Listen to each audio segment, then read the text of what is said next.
My father skipped my wedding and ignored my calls when I was fighting for my life in the hospital. But the very morning my $860 million hotel chain made the front page of the Financial Times, he texted me, demanding an emergency family dinner. I showed up with my husband expecting an apology. Instead, I was handed a contract that would steal everything I had built. They thought they had me cornered. They had no idea I brought the notice of foreclosure to their entire existence. My name is Maya. I am 34 years old, and until tonight, I thought the deepest wounds were left by the people who walked away. I was wrong. The deepest wounds are inflicted by the people who come back when you finally strike gold. Before I continue this story, let me know where you are watching from in the comments below. Hit like and subscribe if you have ever had to stand your ground against a toxic family who only valued you for your bank account. Walking into the dining room of my father Richard's mansion felt like stepping onto an active battlefield. Julian, my husband of 5 years, kept his hand firmly on the small of my back. As a trauma surgeon, Julian is a man intimately accustomed to chaos, panic, and blood. Yet even his jaw tightened as we crossed the threshold of the home I had been exiled from. The air inside the room was heavy with the suffocating scent of expensive cologne and roasted lamb that no one had any intention of eating. There were no warm greetings waiting for us. There were no hugs, no offered drinks, and certainly no apologies for the years of absolute silence. Before I could even reach out to pull one of the heavy mahogany chairs away from the table, a thick leather-bound document was hurled through the air. It slammed onto the pristine white tablecloth directly over my empty dinner plate. The violent thud echoed off the crystal chandelier hanging above us, rattling the expensive wine glasses set out for a celebration I was clearly not meant to enjoy. Sign page 42. Maya. You are incredibly lucky we caught this disaster in time. Richard stood at the head of the long table aggressively adjusting his silk tie. He did not ask how I was doing. He did not ask about Julian. His eyes were fixed entirely on the stack of paper lying over my plate. I glanced down at the bold capitalized letters stamped across the front page. Corporate merger and full asset acquisition agreement. Marcus sat to my father's immediate right, lounging in his chair like a king surveying his conquered territory. He is my older sister Chloe's husband. At 38 years old, Marcus is an Ivy League-educated corporate lawyer and the chief financial officer of my father's commercial real estate firm. An impeccably dressed African-American man who always carried himself with an air of absolute suffocating superiority, Marcus adjusted his perfectly tailored cuffs and offered me a smile that looked exactly like a shark baring its teeth before a kill. Maya, your little hospitality venture has grown far faster than your limited financial comprehension can handle, Marcus drawled, his deep voice dripping with polished condescension. I have spent the last 3 days meticulously reviewing the public valuation of Aura Hospitality. $860 million is a massive bleeding target on your back. You have no idea what you are doing. The capital gains taxes alone will completely bankrupt you within the next fiscal year. Wall Street will chew you up and spit you out before December. Fortunately for you, this family protects its own. Oh. I stared at him, letting his arrogant words hang in the dead air of the dining room. My company, Aura Hospitality, was thriving, expanding globally, and dominating the luxury resort market.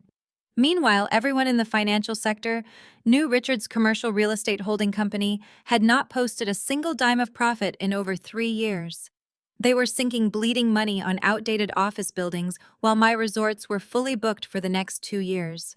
Yet here they stood, demanding I hand over my life's work to save them. Richard slammed his hands flat on the table, leaning forward to assert his dominance. Marcus found a brilliant legal loophole. We are going to completely absorb Aura Hospitality into my commercial real estate holding company. It shelters your assets under our established corporate umbrella. You avoid the tax slaughter that is coming for you, and the family portfolio gains a robust hospitality division to satisfy our shareholders. It is a win for everyone. I looked from the fraudulent contract to my father's greedy, desperate eyes. You want me to give you my $860 million company for free? I asked, my voice dangerously flat. We are doing you a massive favor, Maya. Richard insisted, pointing an accusatory finger at the document. "Do not be ungrateful. I am even carving out a vice president title for you in the new corporate structure. You will report directly to Marcus, of course, since he actually understands high-level finance. But you get to keep an office in the flagship building you built. You will still have a job." Marcus chuckled, a low, grating sound that filled the room. He pulled a heavy gold pen from his breast pocket and began tapping it rhythmically against his crystal water glass. Tap, tap, tap. The sound was designed to intimidate, to rush me into submission. "Sign the paper," Marcus commanded, tossing the gold pen directly onto the contract. Most college dropouts would kill for a vice president title in a legitimate, established firm like ours. You should be down on your knees thanking us for saving you from your own amateur mistakes. Julian shifted his weight beside me, his silence radiating a protective intensity that made the hairs on the back of my neck stand up. He knew exactly what I was about to do. He knew that I had not come to this dinner to be rescued by the very men who had once pushed me underwater. I looked down at the gold pen resting on the thick stack of legal demands, and I felt a cold, sharp smile stretch across my face. The battle they thought they were starting had actually ended before they even opened the front door. I did not reach for the gold pen. I did not even look at it. Instead, I calmly placed my index finger on the edge of the heavy leather-bound contract and pushed it back across the pristine white tablecloth. The thick document slid smoothly, coming to a halt, directly in front of Marcus's perfectly polished silver cufflinks. "I think you misunderstood the nature of my visit," I said, keeping my voice entirely devoid of the emotion they were so desperately trying to provoke. "I did not come here to join your sinking ship, and I certainly did not come here to hand over my life's work so you can play vice president with my assets." Marcus let out a sharp, derisive scoff. He leaned back in his ornate dining chair, crossing his arms over his tailored chest. The absolute arrogance of a man who believed his Ivy League degree made him invincible radiated from every pore. He looked at me not as a sister-in-law, but as a hostile witness on the stand, someone he was preparing to effortlessly destroy. "Your life's work." Marcus repeated the words, dripping with manufactured pity. "Maya, let us be completely honest with each other.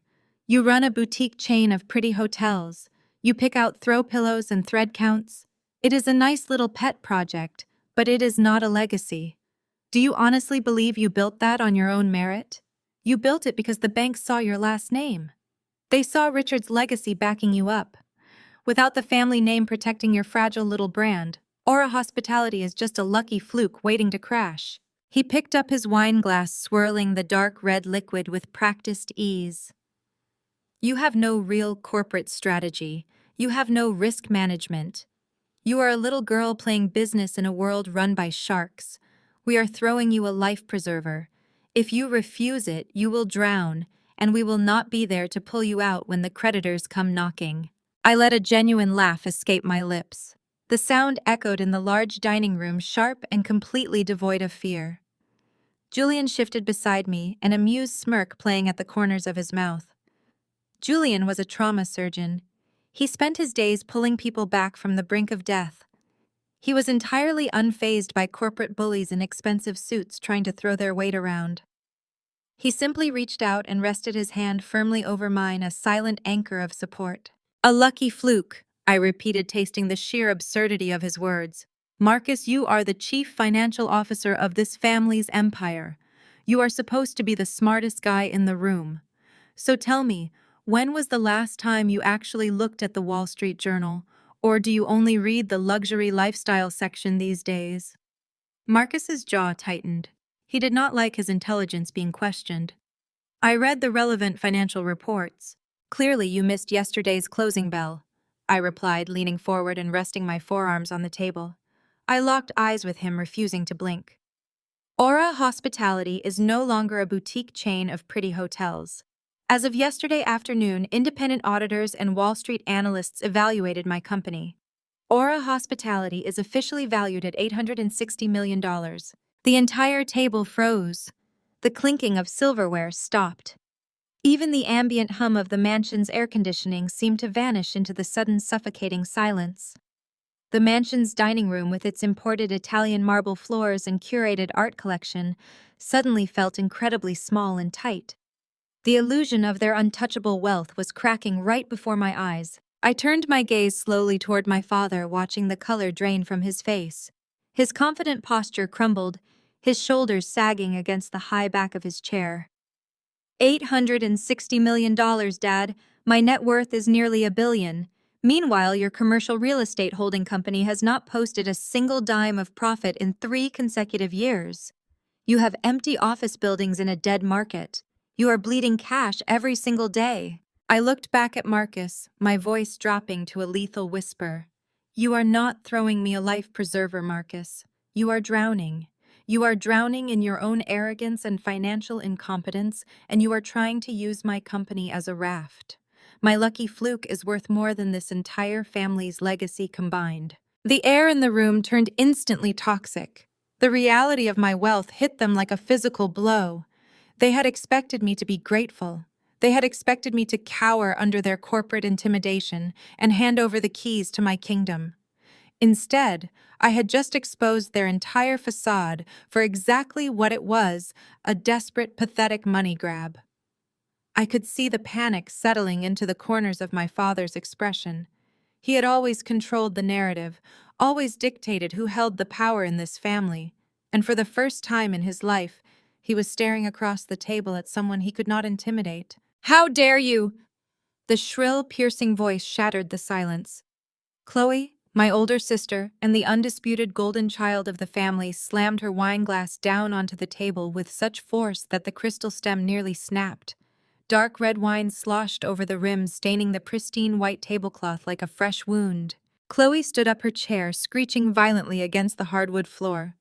Her face was flushed with unhinged rage, her perfectly manicured hands trembling as she pointed a finger directly at my face. "Who do you think you are talking to?" Chloe screamed, her voice echoing off the high ceilings. "You walk into our father's house after ignoring us for years, and you have the absolute audacity to disrespect my husband, to disrespect the man who gave you everything." She marched around the edge of the table, her designer heels clicking aggressively against the wood. Julian's eyes tracked her movements with the calm, analytical focus of a surgeon assessing a volatile patient. He did not speak, but his presence alone was a solid wall of defense against my family's chaotic desperation. "You think having a little bit of money makes you better than us? You think a lucky valuation gives you the right to sit there and insult the family that built you? You are nothing without Dad. You are nothing without the name he gave you." Chloe was breathing heavily, her eyes wide with the manic desperation of someone who realizes their entire hierarchy is collapsing. "Marcus is trying to save you from your own stupidity. Dad is graciously offering you a place at our table, and you sit there smirking like you are the one in charge." I did not flinch. I did not raise my voice. I simply looked at my older sister, the woman who had spent her entire life stepping on my neck to elevate herself, and prepared to dismantle her golden pedestal piece by piece. Chloe's chest heaved as she glared at me across the table. When my calm expression did not shatter, when I did not shrink back into the terrified scapegoat she remembered from our childhood, her eyes darted to my left. She found a new target. If she could not rattle me directly, she would go after the man standing beside me. "And you," Chloe sneered, pointing her perfectly manicured finger at Julian. "Do not think you can just stand there looking smug. We all know exactly why you married her. You thought you were marrying into the family money, didn't you? You thought you snagged a desperate trust fund baby to pay off your massive medical school debts." Julian did not flinch. He simply raised a single eyebrow, his grip on my hand remaining steady and warm. "You are a trauma surgeon," Julian Chloe continued, her voice dripping with venomous condescension. "You spend your nights elbow-deep in blood, fixing up drunk drivers and alleyway casualties. You are nothing but a glorified body mechanic. Look at my husband." She gestured wildly toward Marcus, who was busy smoothing his silk tie, visibly pleased by his wife's aggressive flattery. "Marcus is an Ivy League corporate attorney. He builds empires. He negotiates deals that shape the skyline of this city. You put band-aids on gunshot wounds. You have absolutely no elite pedigree. You have no place sitting at this table trying to intimidate us." I felt a flash of hot anger rise in my chest, but Julian simply offered a polite, almost pitying smile. His absolute refusal to be baited only poured gasoline on Chloe's raging fire. "You both sit there acting so superior," Chloe spat, leaning her hands heavily on the table. "You act like you built this precious little hotel chain all by yourselves. But do not ever forget who paid for your life, Maya. Do not forget whose roof you lived under, whose food you ate, and who put the clothes on your back. Dad funded your entire existence. If it were not for his bank account, you would be absolutely nothing." The room went dead silent. The only sound was the faint hum of the climate control system and the harsh, ragged breaths escaping Chloe's lungs. I let her words hang in the air for a long, deliberate moment. I wanted everyone at that table to hear the sheer delusion of her statement. "Paid for my life?" I asked, my voice dangerously soft. I released Julian's hand and stood up, placing my palms flat on the dining table, mirroring her aggressive posture, but radiating a terrifying calm. "Are you referring to the $50,000 Dad drained from my college tuition account the exact day before my final exams?" Chloe blinked, her aggressive stance faltering for a fraction of a second. "Oh, yes," I said, taking a slow step to my right, keeping my eyes locked, dead on her. "Let us talk about who funded whose existence. Let us talk about how I worked 3 jobs, waiting tables and cleaning dorms, to put that money into a joint account Dad insisted on managing. And let us talk about how I woke up on a Tuesday morning to find the balance at 0, because Dad transferred every single penny to the wedding planner coordinating your VIP beach ceremony in Hawaii. That was family money." Richard interjected, his voice defensive and tight.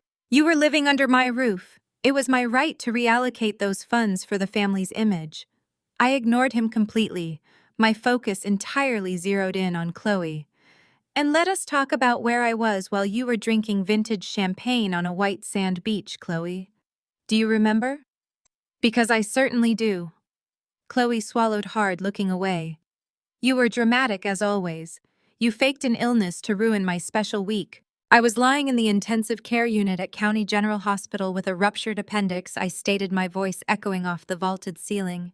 "The infection had spread to my bloodstream. My fever was so high I was hallucinating. And when the billing department asked for my insurance, I had to tell them my father had canceled my policy to free up cash for your designer wedding dress. I was entirely alone, terrified and utterly unable to pay my medical bills." "That is a lie," Chloe whispered, though her voice shook. "It is not a lie," Julian spoke up. His voice was deep, resonant, and carried the undeniable authority of a man who dealt in life and death every single day. He stepped forward, standing shoulder to shoulder with me. Chloe's head snapped toward him. "Keep out of this, mechanic." "I was the attending resident on call that night," Julian said, completely ignoring her insult. He looked directly at Richard, his eyes burning with a cold, controlled fury. "I was the one who rushed her into the operating room. I was the one who spent 4 hours cleaning the severe infection out of her abdomen. She was hours away from going into fatal septic shock." Julian stepped closer to the table, dominating the space. "And after I stabilized her, after I sat by her bed waiting for her to wake up, I found her emergency contact list in her wallet. I dialed your personal cell phone, Richard. 7 times. I called you 7 times to tell you your youngest daughter was fighting for her life." Richard's face drained of color. He opened his mouth, but no words came out. "The 7th time I called," Julian continued, his tone absolutely unforgiving. "You finally answered. I heard steel drums and ocean waves in the background. I told you Maya had just survived emergency surgery, and you told me to stop harassing you because you were about to walk your eldest daughter down the aisle. Then you hung up on me." The absolute silence in the dining room was deafening. Marcus looked down at his polished fingernails, visibly uncomfortable with the brutal exposure of his wife's family history. Chloe stood frozen, her mouth slightly ajar, stripped of all her self-righteous ammunition.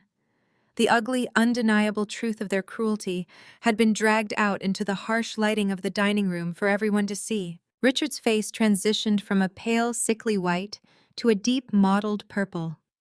The guilt he had successfully buried for a decade was suddenly clawing at his throat, and the only way a narcissist knows how to process guilt is to transform it into violent, explosive rage. He slammed his fist down onto the mahogany table with a sickening crack, rattling the silver cutlery and overturning his water glass. The ice cubes spilled across the polished wood, dripping onto the imported rug below. "You ungrateful brat!" Richard roared, spit flying from his lips as he pointed a trembling finger at my face. "You come into my home and humiliate us. You think you can rewrite history to make us the villains. I gave you life. You owe me everything you have ever achieved." He turned wildly toward Marcus, his chest heaving with panic and absolute fury. "Marcus, show her the document. End this right now." Marcus did not flinch at Richard's explosive outburst. Instead, his predatory grin only widened, stretching across his face with a chilling, calculated satisfaction. He unbuttoned his tailored suit jacket and reached down to the floor where his monogrammed leather briefcase rested. The distinct snap of the brass clasps echoing in the tense dining room sounded exactly like a steel trap springing shut. He took his time. Marcus always loved a captive audience, especially when he believed he held the executioner's axe. He withdrew a single manila folder, the edges slightly frayed, and laid it deliberately onto the table. He flipped the cover open. Inside sat a single sheet of paper. It was visibly yellowed at the edges, bearing a faint dried coffee stain near the bottom right corner. It looked like a piece of forgotten trash, yet Marcus handled it like a loaded weapon. He slid the paper across the polished mahogany, letting it stop just inches from my untouched dinner plate. I did not need to pick it up to know what it was. The thick black ink of my own signature stared back at me, dated exactly 10 years ago. "Do you recognize your own handwriting?" Maya Marcus asked, his voice a low, theatrical purr. "Or has the altitude of your newfound billionaire status clouded your memory?" I kept my hands resting lightly on the table, my expression completely neutral. "I recognize it." "Excellent," Marcus said, leaning forward, resting his elbows on the table and clasping his hands together. "Then you also recognize the legal weight of what you are looking at. For the sake of clarity, and for Julian's benefit, allow me to read the title out loud. Standard Corporate Non-Compete and Intellectual Property Assignment Agreement, executed between Maya Richard and Richard Commercial Holdings." Chloe let out a sharp, triumphant laugh from across the table. She practically vibrated with malicious joy, swirling her wine glass as she watched me. "You really thought you could just take Dad's money, build your little hotel empire, and leave us in the dust? You are so naive, Maya." Marcus held up a hand, silencing his wife without looking at her. He wanted this moment all to himself. "The terms of this agreement are incredibly simple, Maya. 10 years ago, you accepted a financial loan from your father. In exchange, you signed away the rights to any business ventures, intellectual property, or commercial concepts you developed during the subsequent decade. You agreed that any such ventures would automatically become the legal subsidiary property of your father's corporation." I stared at him, my voice dangerously even. "A financial loan, Marcus? You mean the $500 I begged my father for so I could buy antibiotics after my surgery? The $500 he made me sign for while I was burning up with a fever sitting in a hospital bed because he had canceled my health insurance." Richard slammed his hand on the table again, his face a mask of furious self-justification. "It was a business transaction. You were an adult living under my roof, and I taught you a fundamental lesson about the real world. Nothing is free. You signed the contract of your own free will." "Your father is entirely correct," Marcus said, his tone dripping with fake sympathy.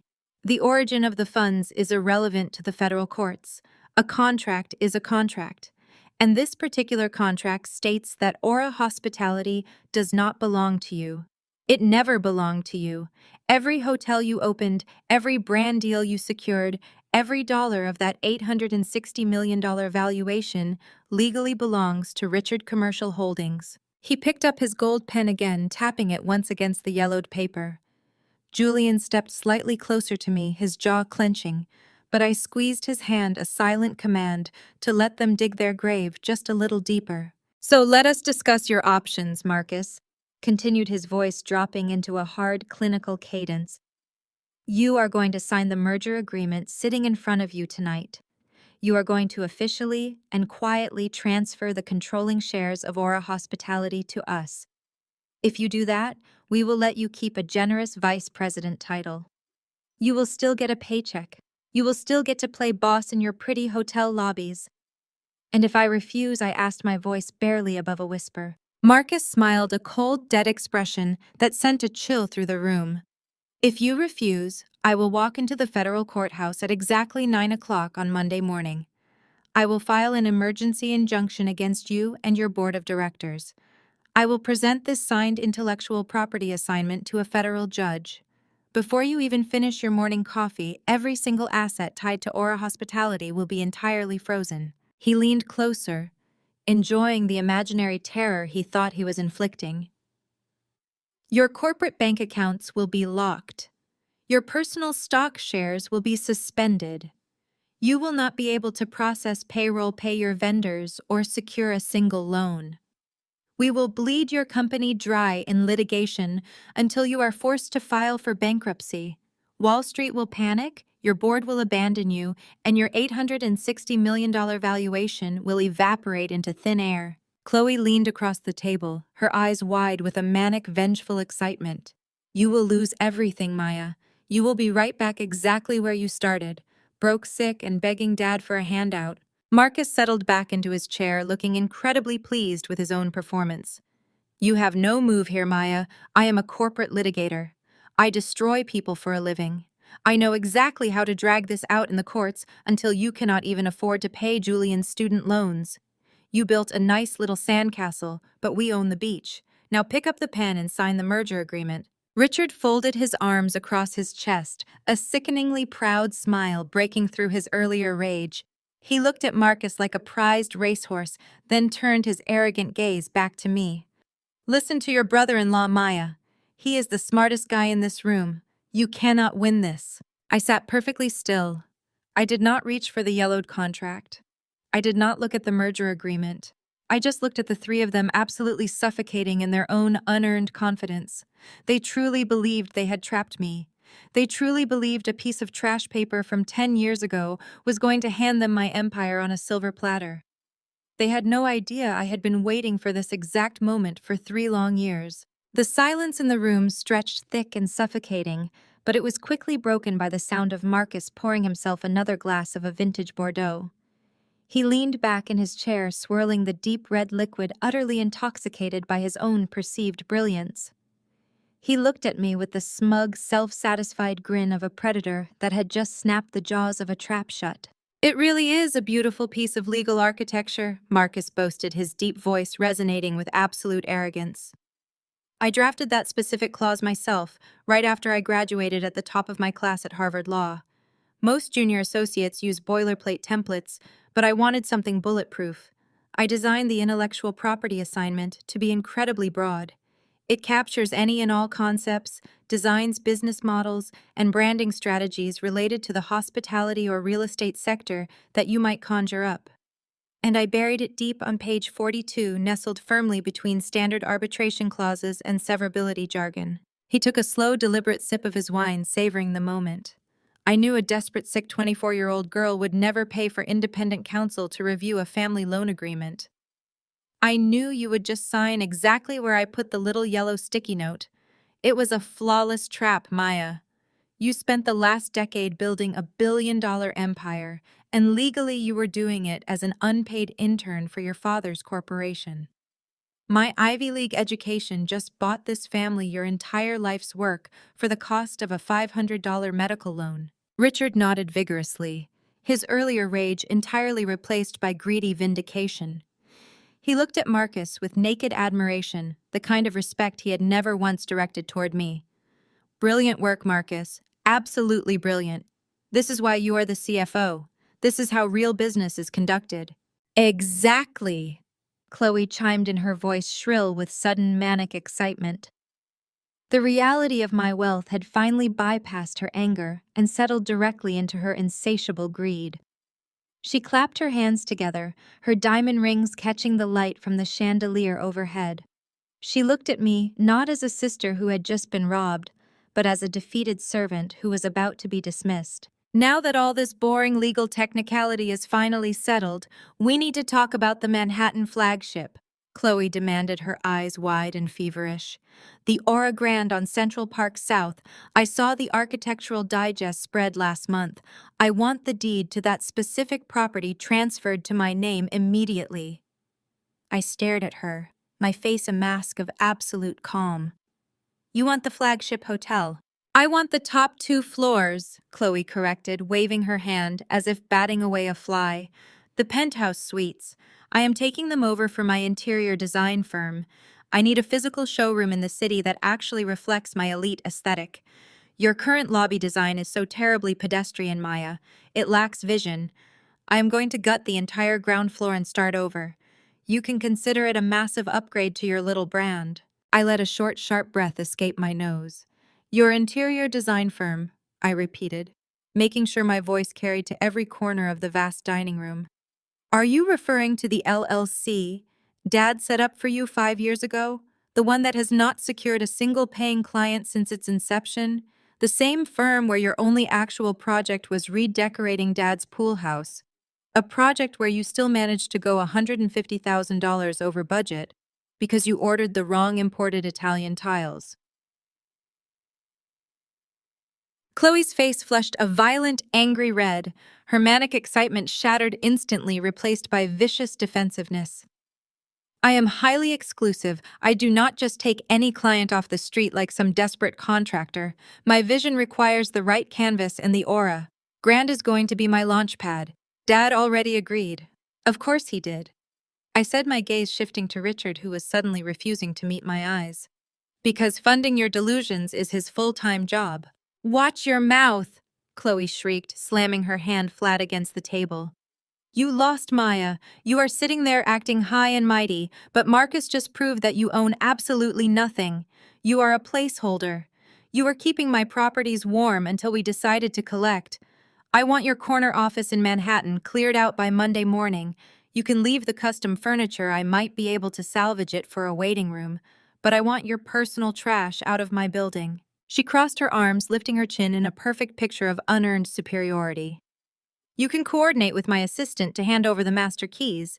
If you cooperate, I might let you keep your vice president title on paper, so you do not look like a total failure to your little industry friends. Marcus chuckled, raising his wine glass toward his wife in a silent toast to her cruelty. She is the boss now, Maya. I strongly suggest you listen to her. The federal courts will not be nearly as generous as Chloe is being. Julian stood perfectly still beside me. To anyone else, he looked like a passive observer, but I could feel the subtle shift in his posture. His shoulders dropped slightly, his breathing slowed. It was the exact stance he took in the trauma bay when a patient was crashing, and he was about to make the single decisive cut that would save them. He knew me better than anyone in the world. He knew the trap Marcus thought he had sprung was nothing more than an illusion. So, Richard said, his voice booming with forced authority as he pushed the merger document closer to me. The game is over, Maya. Stop embarrassing yourself. Pick up the pen, sign the document, and hand over the company. You have until the end of this dinner to do this the easy way. I did not panic. I did not scream. I did not attempt to argue the legal merits of the decade-old contract sitting on the table. The frantic, desperate energy radiating from my family washed over me like a warm breeze, entirely harmless. I smoothly reached my hand into my designer handbag resting on the chair beside me. My fingers closed around the cool, sleek metal of my smartphone. I pulled it out, the screen illuminating my face in the dim light of the dining room. I did not look at my father or my sister or the arrogant lawyer who thought he had just conquered my world. I looked down at my screen, opened my secure messaging app, and hit a single button. The phone screen lit up. I tapped the speaker icon and set the device flat on the mahogany table right next to the yellowed contract.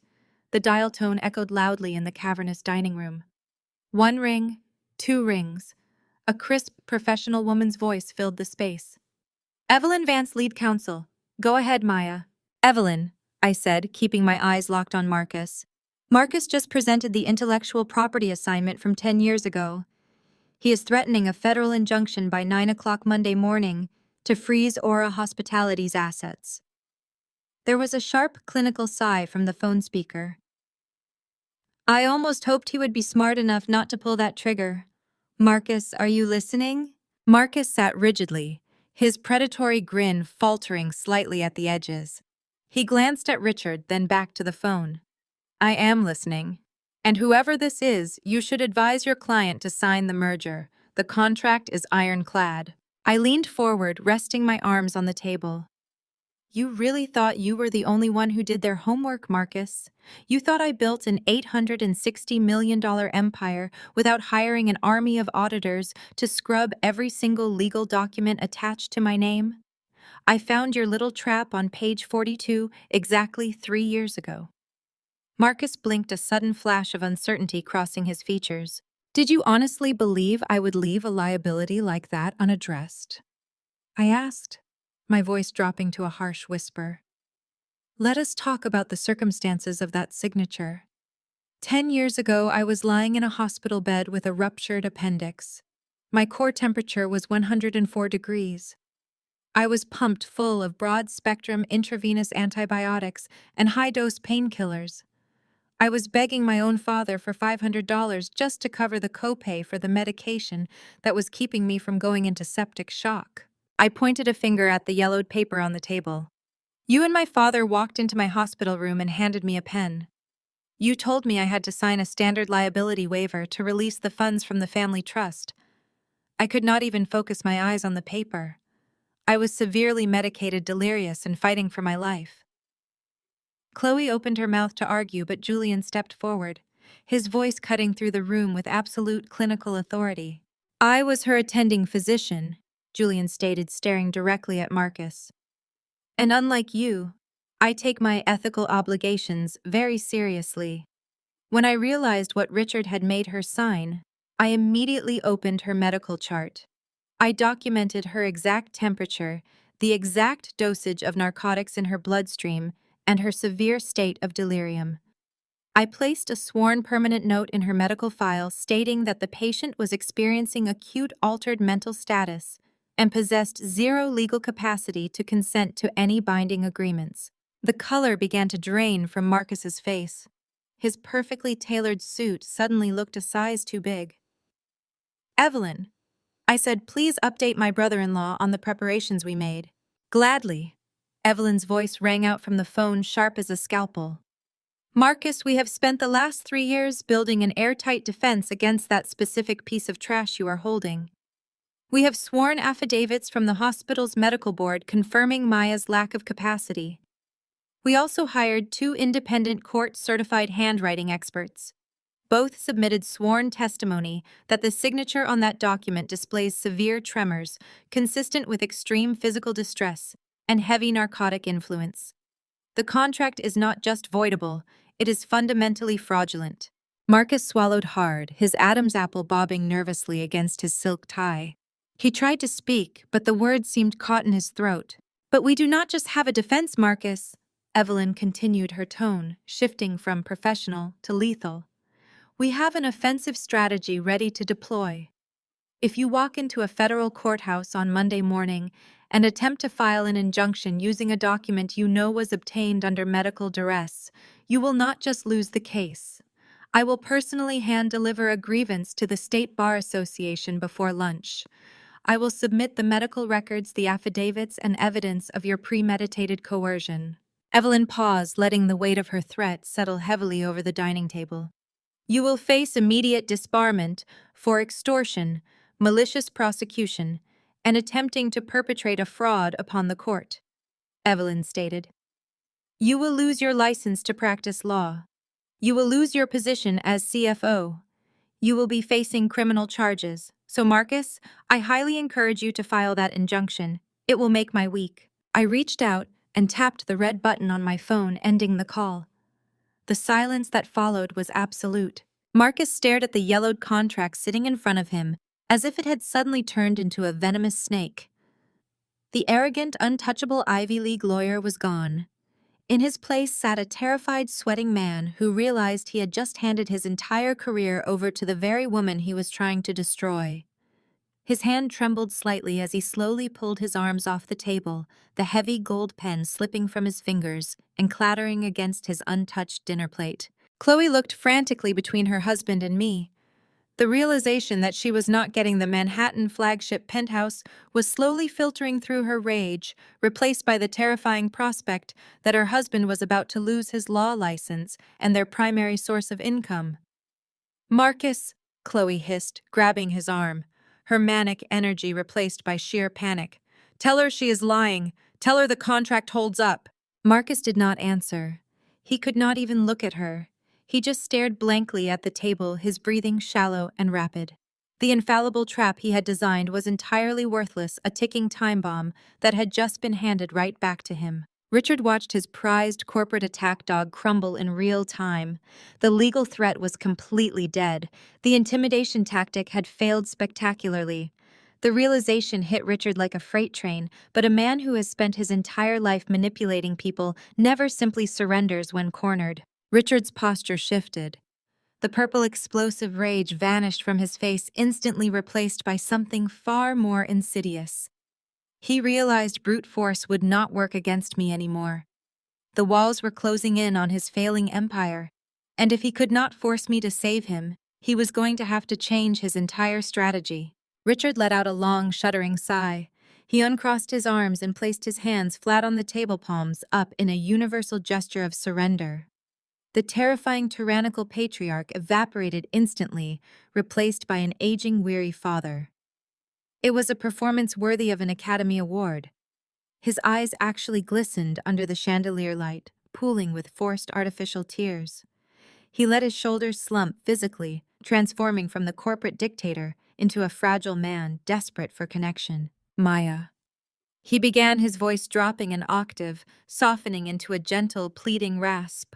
Look at what we are doing to each other. Look at what this money is turning us into. We are a family. We are blood. We should not be sitting here threatening each other with federal injunctions and disbarments.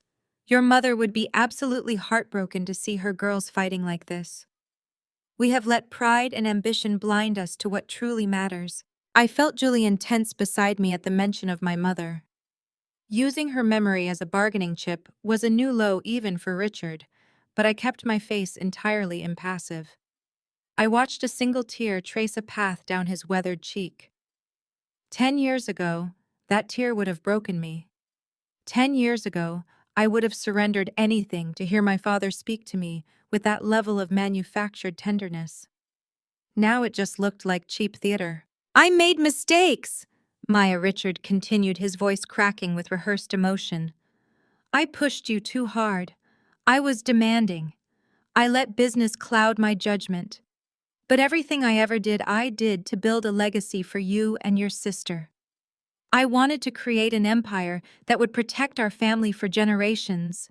And right now, that legacy needs you. He leaned forward, reaching across the polished mahogany, as if trying to grasp my hand, though I kept mine safely folded in my lap.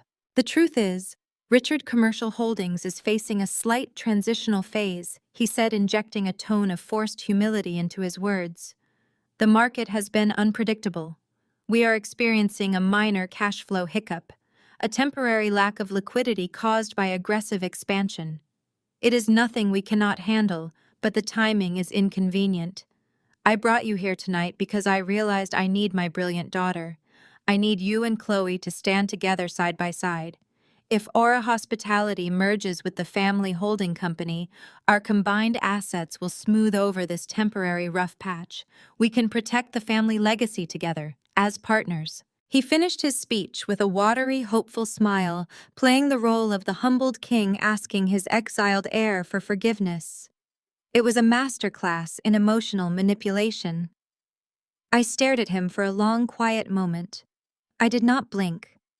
I let his fake tears hang in the air, allowing the profound silence of the room to strip away the illusion of his sincerity.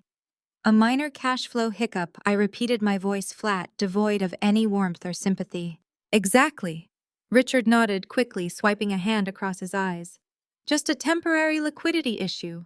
A brief storm. Nothing your company's valuation cannot instantly resolve. We sign the paperwork, we merge the accounts, and by Tuesday morning, the Richard family is stronger than ever. I tilted my head slightly, locking my eyes onto his. A minor hiccup. Or the $120 million commercial balloon loan that defaults this coming Monday. The entire dining room froze.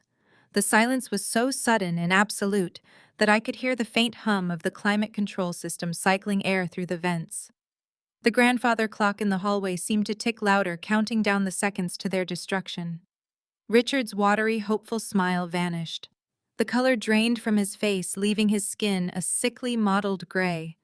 He looked exactly like a man who had just stepped off a cliff in the dark. "What did you just say?" Chloe demanded, her voice sharp and brittle. She turned her head, looking wildly between her father and her husband. "What loan? What is she talking about, Marcus?" I did not break eye contact with my father. "I am talking about the massive, highly leveraged commercial real estate loan you took out 5 years ago to fund your disastrous expansion into the luxury mall sector. A sector that has been bleeding capital since the day you broke ground. I am talking about the loan that you and Marcus restructured 3 times, desperately kicking the can down the road, burning through your cash reserves, and praying for a miracle that never arrived." Marcus had turned this color of wet ash. He shrank back into his high-backed dining chair, completely avoiding his wife's frantic gaze. "You thought I was just building my own empire, Dad?" I asked, my voice rising with icy precision. "You thought I was isolated in my little hotel lobbies, entirely ignorant of the broader financial world. I know exactly what your corporate ledgers look like. You do not have a minor cash flow issue. You are completely hopelessly insolvent. The bank is preparing to call in the loan at exactly 9 o'clock on Monday morning. If you do not produce $120 million in liquid capital by the close of business, they are seizing everything. They will freeze your corporate accounts, they will liquidate the holding company, and they will foreclose on this exact house." Chloe let out a choked, breathless gasp. She gripped Marcus's arm, her perfectly manicured nails digging deep into his suit jacket. "Marcus, tell me she is lying. Tell me she is making this up to scare us. We just booked a month in Saint-Tropez." Marcus said nothing.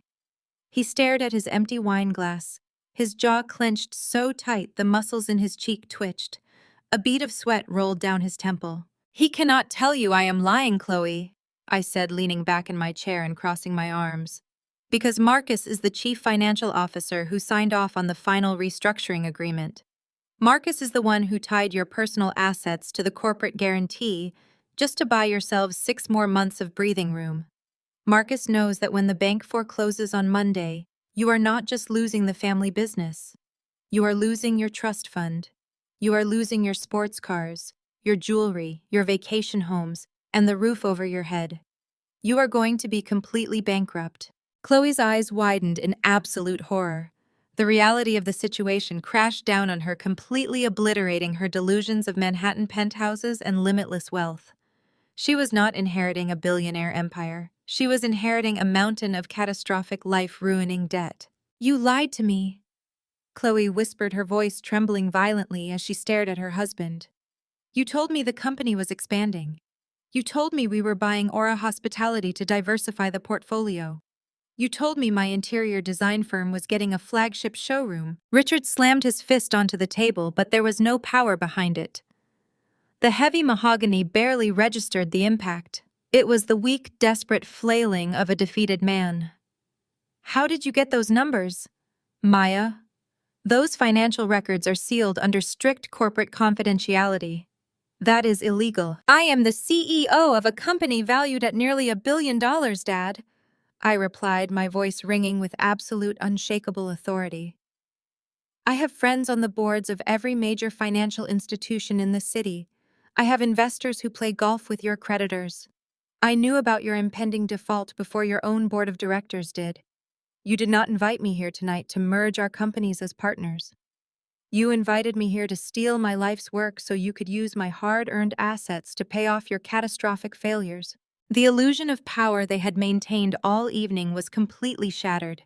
The golden child and the arrogant patriarch were staring into the abyss of their own ruin, completely stripped of their leverage, utterly exposed to the harsh light of reality. The heavy silence held for exactly 10 seconds before a harsh grating sound cut through the stifling atmosphere of the dining room.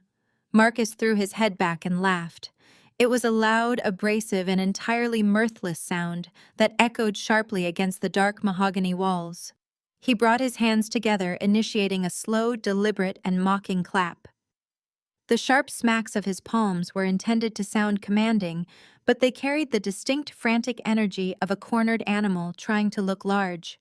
"Bravo, Maya," Marcus said, wiping a fake tear from the corner of his eye while his breathing remained shallow and rapid. "Truly bravo. I have to admit you did your homework. You caught us temporarily off guard. You learned how to read a balance sheet, and you managed to sniff out a minor leverage issue. Highly impressive for someone who spent her 20s picking out throw pillows and negotiating linen contracts for boutique lobbies. He stood up, adjusting his silk tie and pulling his suit jacket straight, desperately trying to reassemble his shattered facade of Ivy League invincibility. He began to pace behind his chair, his eyes narrowing into dark, malicious slits. "But you are still thinking like a boutique hotel manager, Maya." Marcus continued, his voice dropping into a lethal, satisfied cadence. "You are playing amateur checkers, while the rest of us are playing multi-dimensional corporate chess. You genuinely think you are safe because you found a loophole in one dusty contract and dug up our debt schedule. You think you hold the winning hand because the bank is getting antsy." Marcus stopped pacing and leaned heavily against the back of his chair, a cruel, genuine smile finally breaking through his panic. "Let us talk about your crown jewel. Let us talk about the Aura Zenith in Chicago." I kept my face perfectly still, but inwardly I acknowledged his pivot. The Zenith was my masterpiece. It was a 70-story architectural marvel right in the heart of the Magnificent Mile, featuring 500 luxury suites, 3 Michelin-starred restaurants, and a rooftop club that generated millions in revenue alone. It accounted for nearly 40% of Aura Hospitality's entire annual income. "It is a beautiful property," Marcus sneered, savoring every single syllable. "A true monument to your success. But there is a tiny fundamental flaw in your magnificent business model, Maya. Aura Hospitality owns the physical building. You own the glass, the steel, the custom Italian marble floors, and those expensive linens you love so much. But you do not own the dirt it sits on." Sad. Chloe leaned forward, her despair instantly transforming back into vicious, predatory curiosity. Her eyes widened, tracking her husband's every word. "You hold a 99-year commercial ground lease," Marcus declared, pointing a finger directly at my face. "And do you know who owns the holding company that owns that specific parcel of prime Chicago real estate, a highly discreet subsidiary of Richard Commercial Holdings?" My father's head snapped up. The sickly gray pallor began to recede from his cheeks, replaced by a sudden, desperate flood of hope. He looked at Marcus with the fervent devotion of a drowning man being tossed a life preserver. "You built your biggest, most profitable hotel on our land, Maya," Marcus gloated, his voice rising in triumph. "And your initial 5-year grace period on that lease expired exactly 2 days ago. According to the fine print of the subsidiary agreement, the landlord retains the unilateral right to reassess and adjust the ground rent based on current market valuation, plus a penalty multiplier, if certain developmental milestones are met. You met those milestones. You exceeded them spectacularly. And as the chief legal representative of that subsidiary, I have already drafted the adjustment notice." Marcus slammed his hands flat on the table, leaning across the mahogany until he was practically invading my physical space. "We are raising your ground lease by 5,000%. The notice goes into legal effect at exactly midnight tonight. Your monthly operating costs in Chicago are about to skyrocket into the stratosphere. Before the bank even opens its doors on Monday morning to address our loan, Aura Hospitality will be bleeding cash at a completely unsustainable rate." He grinned, exposing all his teeth. "We will trigger an automatic default on every single loan covenant you hold. We will bleed your precious company dry, force your board into receivership, and buy your assets out of bankruptcy for pennies on the dollar to pay off our own debts. You thought you outsmarted us, but I am going to bury you under the weight of your own skyscraper." Chloe let out a sharp, breathless gasp of pure delight, clapping a hand over her mouth. "You are finished, Maya, finished. You are going to lose Chicago, and then I am taking Manhattan. You are going to be left with absolutely nothing." Richard practically vibrated with renewed, vicious energy. He pointed a shaking finger at me, his face twisted in an ugly snarl of triumph. "I told you, Maya. You cannot outmaneuver this family. We own the ground you walk on. We always have. Now, are you going to stop this childish rebellion, pick up that pen and sign the merger agreement? Or are you going to sit there and watch your life's work burn to the ground by midnight?" The three of them stared at me, breathless, and victorious, entirely convinced they had just executed the perfect checkmate. The air in the room was thick with their toxic arrogance, their desperate need to crush me finally satiated by Marcus's brilliant, vindictive legal maneuvering. They waited for me to break. They waited for the tears, the panic, the desperate realization that my empire was built on a foundation they controlled. Instead, I felt a genuine, deeply peaceful smile spread across my face. I did not say a word. I reached forward, my movements slow and deliberately unhurried. I picked up my crystal water goblet, bringing it to my lips, and took a long, refreshing sip. The cool water washed away the lingering taste of the stale air in the room. I set the glass back down onto the pristine white tablecloth with a soft, distinct clink. Then, moving with the same absolute calm, I reached back into my designer clutch. My fingers bypassed the phone I had just used to dismantle their first trap and found the small, solid object I had been carrying with me for the past 6 months. I pulled my hand out and placed a single sleek silver USB drive directly into the center of the polished mahogany table, letting it catch the brilliant light of the chandelier overhead. I tossed the silver USB drive onto the center of the dining table. It slid smoothly across the polished mahogany, striking the base of Marcus's crystal wine glass with a sharp, high-pitched chime. A few drops of the vintage Bordeaux sloshed over the rim, staining the pristine white tablecloth like a splash of fresh blood. Chloe stared at the drive, then let out a loud, derisive scoff. She crossed her arms, her posture dripping with contempt, as she looked from the flash drive to Julian, then finally settling her furious gaze on me. "What is this supposed to be?" she demanded, her voice shrill and grating. "Are you honestly resorting to cheap scare tactics now? Do you think dropping a piece of plastic on the table is going to change the fact that we own the land under your biggest asset? You and your little doctor husband can play these pathetic spy games all you want, Maya. It does not change the fact that you are cornered. You have no moves left." I completely ignored her. Chloe was nothing but background noise, a minor annoyance clinging desperately to a sinking ship. My absolute dismissal only infuriated her further, her face turning a vibrant shade of crimson, but before she could launch into another shrill tirade, I shifted my focus entirely. I looked directly at my father. The tyrannical arrogance had entirely drained from his face, leaving behind a hollow, desperate exhaustion. He was staring at the small silver drive like it was a live grenade ready to detonate and take his entire legacy with it. "Dad," I said, keeping my voice dangerously calm and perfectly level. "Have you ever wondered why your company is $120 million in debt, despite the commercial real estate boom?" Richard blinked rapidly, his heavy brow furrowing. The question seemed to physically strike him, hitting a nerve he had been aggressively ignoring for years. He opened his mouth, but no words came out.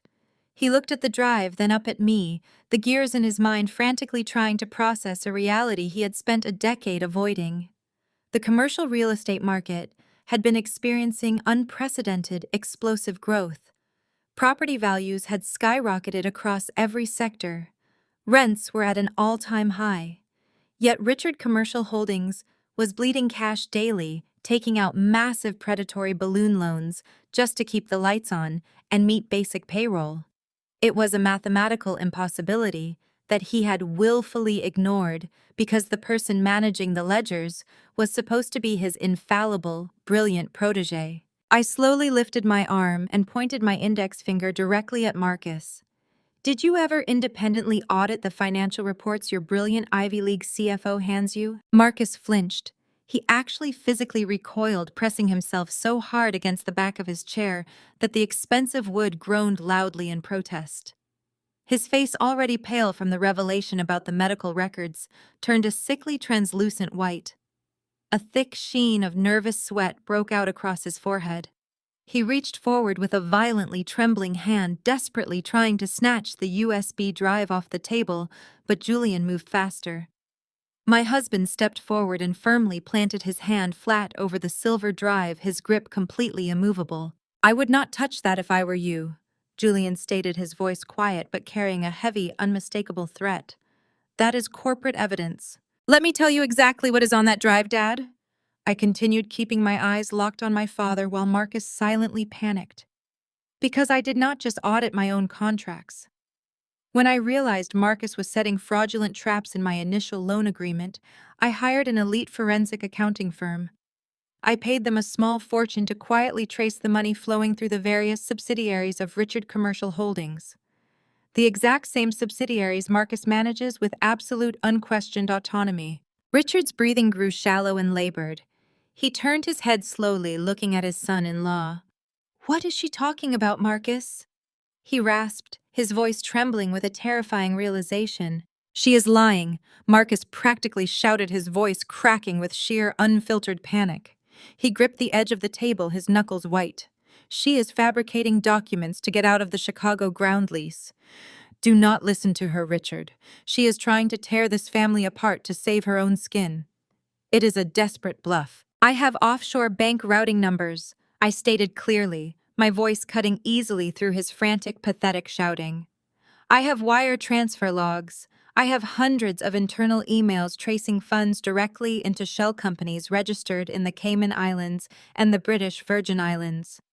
Marcus did not just mismanage your capital, Dad. He embezzled it. Over the past 6 years, your brilliant CFO has systematically siphoned nearly $40 million out of your corporate accounts using phantom consulting fees and overinflated vendor invoices.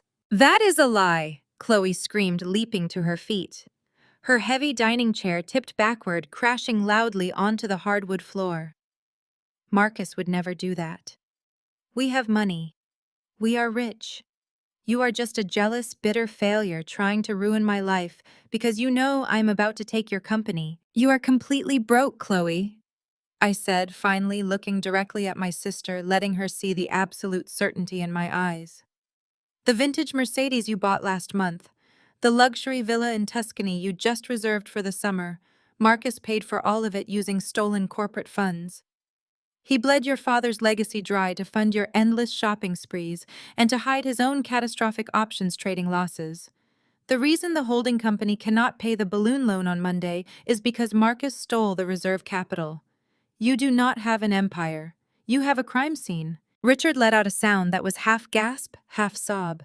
He slumped heavily into his chair, his hands gripping his chest. He stared at the man he had chosen over his own daughter. He had elevated Marcus, praised him, trusted him with the keys to his entire kingdom simply because Marcus wore the right tailored suits and flaunted the right prestigious pedigree. Now that blind, arrogant trust was the very thing dragging him into total financial ruin and public disgrace. "The bank does not know yet," I told my father, my voice softening just a fraction, offering a single sliver of a lifeline amidst the total destruction. "But they will know on Monday morning when the loan defaults and they seize your corporate ledgers. The forensic audit on that drive proves that your insolvency was caused by gross criminal fraud perpetrated by your chief financial officer. If you hand that drive over to the federal authorities and the bank immediately, you can claim victim status. You will lose the company, but you will stay out of federal prison.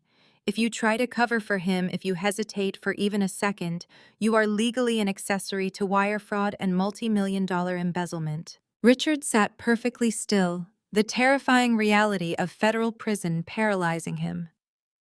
The air conditioning hummed, the only sound in a room suddenly suffocated by dread. I did not give him a chance to catch his breath. I did not give any of them a single second to formulate a defense. For the last 7 years, I stated my voice echoing like a judge reading a final sentence. Your trusted chief financial officer has been running a shadow ledger right under your nose. It started small, a slight overcharge on the downtown structural steel contracts, a phantom vendor listed for the landscaping on the Oak Brook Commercial Park. But greed is a bottomless pit, Dad. Once Marcus realized you never actually looked past the executive summaries, he scaled his operation up. He stopped skimming and started looting. I turned my gaze entirely to Marcus. He was gripping the edge of the mahogany table so tightly, his knuckles looked like they might burst through his skin. "You created 6 separate shell corporations registered in the Cayman Islands." I continued delivering each fact with surgical precision. You routed the embezzled capital through a labyrinth of fake international consulting firms to wash the money before bringing it back onto U.S. soil. You bled the capital out of the luxury mall expansion project before the first shovel even hit the dirt. That is why the construction stalled. That is why you had to take out that toxic predatory balloon loan to cover the massive gaping hole you dug in the corporate treasury. You sacrificed my father's entire empire to fund your personal slush fund. You systematically drained the lifeblood of this family to line your own pockets. But the money did not just vanish into the volatile stock market, did it, Marcus? I asked, tilting my head. A man with your specific appetites does not just hoard cash in offshore accounts. You have to spend it. You have to feel powerful. I shifted my attention to my sister. Chloe was trembling. Her perfect, heavily contoured face had collapsed into a mask of pure, unadulterated horror. Her eyes darted frantically between me and her husband, desperately searching for a lie she could cling to. He used that stolen money to buy your silence, Chloe. I said, my voice completely devoid of pity. Look at your life for the past 7 years. Look at the fleet of luxury vehicles sitting in your custom climate-controlled garage. He bought you the vintage Mercedes. He bought you the customized G-Wagon. He bought you the Range Rover for winter and the Porsche for the summer. He showered you with meaningless, shiny objects because he knew exactly who you are. He knew that as long as you were draped in diamonds and handed the keys to a new 6-figure car every single year, you would never ask to look at the bank statements. You willfully ignored the red flags because you liked the view from the passenger seat. No.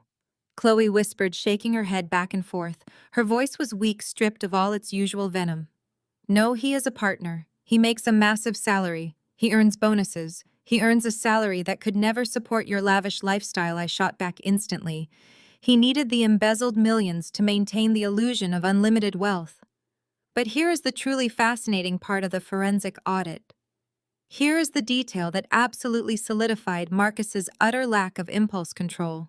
I paused, letting the silence stretch out, forcing them to agonize over what was coming next. Marcus closed his eyes. A single tear of pure terror leaked out and ran down his ashen face. He looked pathetic. The arrogant Ivy League shark had been reduced to a whimpering fraud. Your husband did not just spend my father's stolen corporate funds on your fleet of cars, Chloe, I stated, dropping the final nuclear bomb onto the center of the table. A significant portion of those Cayman Island accounts flowed directly into the Miami luxury real estate market. Specifically, 2 ultra-exclusive waterfront condominiums in South Beach and Brickell Avenue. Chloe stopped shaking. She froze, her entire body locking up in rigid, terrifying stillness. Miami. She repeated the words, sounding hollow and strange in her mouth. Miami, I confirmed, nodding slowly. 2 separate condos, fully furnished, both titles held by one of Marcus's dummy corporations. But Marcus does not use them for business trips. He uses them to fully fund the lives of 2 very specific, very young women. 22 and 24 years old, according to the private investigator Julian and I hired to verify the audit's findings. The stolen commercial funds pay for their rent, their designer clothes, and their weekly allowances. You are not just married to an embezzler, Chloe. You are married to a man who uses your family's stolen wealth to finance a double life with 2 mistresses 1,000 miles away. The silence that followed was not just heavy, it was violent. It felt like all the oxygen had been instantly sucked out of the grand dining room. Richard stared at his son-in-law with a look of murderous, unrestrained disgust. The corporate betrayal was one thing, but the absolute humiliating destruction of his daughter's marriage shattered whatever lingering loyalty he might have held for Marcus. His chest heaved as he realized the depth of the deception. The man he had treated as a son had destroyed his business and shattered his daughter's life. But it was Chloe who broke. The realization hit her with the force of a freight train. The cars, the jewelry, the vacations. It was not love, it was hush money. While she was parading around country clubs bragging about her perfect wealthy husband, he was draining her father's company dry to play sugar daddy to 2 girls a decade younger than her in Miami. The public humiliation, the profound betrayal, and the impending absolute bankruptcy all collided in her mind at the exact same second. The illusion she had built her entire identity upon shattered into a million jagged pieces. A guttural, blood-curdling scream ripped from Chloe's throat. It was a sound of pure, feral rage stripped of any civilized restraint. It echoed off the high ceilings, sharp enough to rattle the crystal chandelier overhead. Before anyone could react, before Marcus could even open his mouth to offer a pathetic defense, Chloe lunged. She did not reach across the table to slap him. She grabbed the heavy, full crystal wine glass sitting in front of her. With a violent, sweeping motion fueled by pure hysteria, she hurled the glass directly at his head. The heavy crystal wine glass missed Marcus's temple by a fraction of an inch, shattering explosively against the dark mahogany wainscoting behind him. A vibrant splash of vintage Bordeaux erupted across the pristine cream wallpaper like a morbid abstract painting raining down over the hardwood floor in sharp, glittering shards. Chloe did not wait to see where the glass landed. With a primal, blood-curdling shriek that completely shattered the refined acoustics of the dining room, she scrambled directly over the center of the table. She kicked a silver serving platter completely out of her way, sending roasted asparagus and fine china clattering loudly to the floor. Her manicured hands, adorned with the heavy diamond rings Marcus had purchased with stolen corporate capital, hooked violently into the lapels of his tailored suit. "You absolute bastard!" Chloe screamed, spittle flying from her lips as she aggressively shook him back and forth. "Miami? You bought them waterfront condos in Miami while you stood in our kitchen and told me we had to hold off on buying the Hamptons estate. I gave you my youth. I gave you my family's status. I will kill you." Marcus stumbled backward under the sudden furious weight of her assault. His chair toppled over with a loud crash, and he slammed onto the expensive Persian rug, bringing Chloe down with him in a chaotic tangle of silk and wool. She was completely unhinged, slapping, scratching, and tearing at his face with blind, frantic rage. At the head of the table, the invincible patriarch of the family was completely unraveling. Richard clutched his chest, his face turning a terrifying mottled shade of purple. He let out a loud, ragged gasp, his eyes bulging as he slumped sideways. He grabbed desperately at the white tablecloth, dragging an entire place setting down with him as he collapsed onto the floor. "My heart," Richard wheezed, his fingers digging frantically into his sternum. "Maya, help me, my heart." Before I could even uncross my legs, Julian was out of his chair. My husband moved with the precise, detached efficiency of a seasoned emergency room attending. He entirely bypassed the violent wrestling match happening on the other side of the room and knelt directly beside my father. Julian grabbed Richard's wrist, pressing his fingers to the pulse point, and leaned in close to observe his breathing. For a split second, the room felt like it was teetering on the edge of a genuine fatal tragedy. Then Julian let go of Richard's wrist and stood up calmly, smoothing a non-existent wrinkle from his tailored trousers. "He is perfectly fine," Julian announced, his voice echoing with absolute clinical coldness. "His heart rate is elevated and his respirations are shallow, but his rhythm is entirely regular. It is a textbook panic attack. He just needs to breathe into a paper bag. He is not having a cardiac event, Maya. He is simply realizing he is no longer the smartest man in the room." Richard stared up at Julian, his mouth opening and closing silently.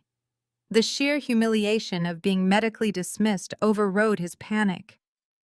There would be no dramatic ambulance ride to save him from this conversation. There would be no convenient medical emergency to use as a shield to escape accountability. He was entirely trapped in the devastating mess he had allowed to fester. On the other side of the room, Marcus finally found his footing. With a vicious, guttural grunt, he grabbed Chloe by her shoulders and shoved her violently away. She skidded across the polished hardwood, her designer dress tearing at the seam, gasping in shock as her back hit the decorative baseboard. Marcus scrambled to his feet, his chest heaving. The polished, arrogant Ivy League executive was completely gone. His silk tie was ripped halfway off, his shirt collar was torn open, and a bright red scratch ran from his cheekbone all the way down to his jawline, courtesy of Chloe's diamond ring. He looked feral. He looked completely unmoored. "Get off me, you shallow, parasitic leech!" Marcus spat, glaring down at his wife with unfiltered disgust. He pointed a shaking finger directly at her face. "Do not act like you are the innocent victim here. You spent money faster than I could possibly steal it. You never once asked how we were affording private jets and month-long European vacations on a standard CFO salary. You knew the math did not make sense, but you deliberately looked the other way because you desperately wanted the lifestyle. You are exactly as complicit as I am. Chloe sat on the floor, weeping hysterically, her hands covering her face. The brutal, undeniable truth of his words hit her far harder than his physical shove. Marcus turned his furious, wild eyes away from his wife and locked them onto my father. Richard was still on the floor, propped up against the heavy table leg, taking ragged, panicked breaths. The dynamic between the two men had entirely inverted. The loyal, obedient corporate attack dog had finally turned on his master. "And you," Marcus shouted, his voice raw and echoing sharply against the walls. He marched toward Richard, looming over the older man, completely stripping away every ounce of respect and deference he had faked for the last decade. "You sit there hyperventilating like a fragile, innocent victim," Marcus sneered, his lips curling in an ugly snarl. "You stupid old man. You think you are clean. You think I am the only reason this company is bleeding out." Richard looked up, his eyes wide with a mixture of terror and utter confusion. "You stole from me," he croaked, clutching his chest. "You ruined my legacy." Marcus let out a harsh, barking laugh that bordered on hysteria. "Your legacy is a burning house of cards built on a swamp. You think I was just routing money to the Caymans for fun? I had to launder that money to cover up the massive safety violations on your last 3 construction sites." Richard froze. His jaw went entirely slack. "Your brilliant cost-cutting contractors used substandard steel," Marcus yelled, delivering the killing blow with venomous satisfaction. "They forged environmental impact reports. They paid off city inspectors to look the other way, while they poured weak concrete just to save a few $1,000,000 on the bottom line. If those buildings fail a federal inspection, the lawsuits alone will bankrupt the holding company 10 times over. I moved that money offshore to create a slush fund to pay the bribes necessary to keep those inspectors quiet. You try to pin this embezzlement entirely on me. You hand that flash drive over to the feds, and I swear to God I will open the books on the construction fraud. You turn me in, Richard, and we both go to federal prison." The dining room descended into absolute primal chaos. Chloe began shrieking again, threatening to call the authorities herself, desperate to secure some kind of immunity. Marcus screamed right back at her, detailing exactly how many fraudulent tax returns she had personally signed over the last 5 years. They were tearing each other apart, 2 drowning rats clawing at each other's throats as the water rushed in. Richard watched his empire implode in real time. The legal threats, the brilliant financial maneuvering, the legacy he had worshipped above all else, it was all completely gone. The bank was going to call the loan. The federal investigators would seize the ledgers. Marcus was entirely out of control, a massive ticking liability, ready to drag them all into a concrete cell. There was only one lifeline left in the room. Richard turned his head slowly, his eyes locking onto me. The purple explosive rage was gone. The imperious demanding patriarch who had summoned me here to strip away my assets was completely dead. In his place was a terrified, ruined old man staring down the barrel of total destruction. He let go of his chest. His knees scraped against the hardwood floor as he dragged himself away from the table leg. He crawled through the spilled wine and the shattered crystal, ignoring the sharp shards cutting into his expensive trousers. He stopped right at the edge of my chair, abandoning every single ounce of his pride, every shred of the dignity he valued so highly. He reached up, his trembling hands grasping the fabric of my skirt. "Maya," Richard pleaded, his voice a pathetic, ragged whisper. He looked up at me, his eyes wide and leaking genuine, terrified tears. "Maya, please, you have to help me. You have $860 million in liquid capital. You are the only one who can stop this." I looked down at him, my expression perfectly smooth, utterly devoid of the sympathy he was so desperately trying to extract. "Just pay the bank the $120 million. Richard begged, his grip tightening on my dress, his knuckles white with exertion. "You can wire the funds on Monday morning. You can clear the default. If you clear the debt, I can fire Marcus. I can bury the offshore accounts. I can fix the structural reports before the city inspectors catch on. I just need the cash to keep the bank from seizing the ledgers and opening an investigation." He scrambled slightly closer, his voice rising in pitch, the words tumbling out of his mouth in a frantic rush. "I will give you whatever you want," Richard promised, weeping openly now. "You want the Chicago land.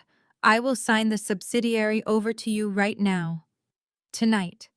I will draft the transfer agreement myself. You will own the dirt under the Zenith free and clear. No ground lease, no penalties. Just please, Maya, save the family. Save the company I built. Do not let them take everything I have worked for." He thought he was offering me a fair trade. He thought that by throwing me the scraps of his ruined empire, he could ignite some deeply buried childish instinct to protect my father. He was waiting for me to break, waiting for me to yield to the immense pressure of family loyalty. I slowly reached down my hands, moving with absolute unhurried calm. I peeled his trembling, desperate fingers off the fabric of my dress, dropping his hands back into his lap. I stood up. I smoothed the front of my skirt and looked down at my father kneeling on the floor amidst the wreckage of his own hubris. I let the silence stretch out, savoring the absolute, undeniable shift in power. The total reversal of 30 years of emotional manipulation. I did not come here to negotiate, Richard. I stated, my voice ringing with cold, final authority. I turned slightly to my right. Without needing a single word of instruction, Julian reached into the breast pocket of his tailored suit jacket. He pulled out a thick, heavy black envelope sealed with a pristine crimson wax stamp and placed it firmly into my outstretched hand. I broke the pristine crimson wax seal with my thumb, the sharp snap slicing through the heavy, toxic silence of the dining room.